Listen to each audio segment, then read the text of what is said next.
On the princess's wedding day, the general suddenly jumped through the window, holding a costly hairpin as a wedding gift for her. Seeing this, the princess finally realized the general had feelings for her, so had come to deliver the gift in advance because he couldn't bear to see her marry someone else. The thought filled her with delight. She was about to tell him that he was the groom of the day, but when she looked up, the general had already left. In fact, the princess and the general had grown up together. They would bicker and quarrel whenever they met. Back then, the princess was more fond of the prime minister's son. No matter where he went, she would follow him closely. This made everyone in the country know that the princess liked the prime minister's son. However, on the day of their wedding, the prime minister's son stabbed her to death with a knife. It turned out that the prime minister's son had always loved the princess's cousin. When the princess chose him to be her husband, the cousin was forced to marry a commoner and was eventually beaten to death. Therefore, the prime minister's son had long wanted to kill the princess to avenge his cousin. Fortunately, the general had been secretly protecting the princess. In the end, the furious prime minister's son colluded with enemies and killed the general. Only then did the princess realize that the man she had always liked was actually a scoundrel, while the general who had bullied her since childhood was the one who truly loved her. Filled with immense regret, the princess closed her eyes.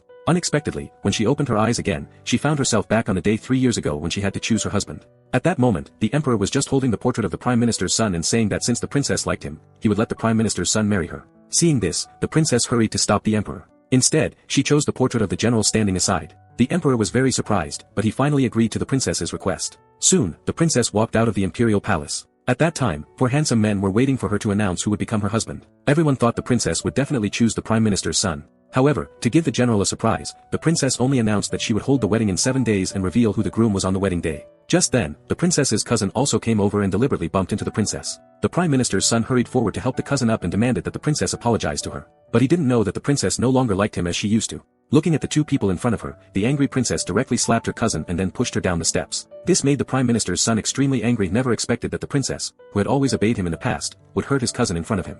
Little did he know that this was only the first step of the princess's revenge.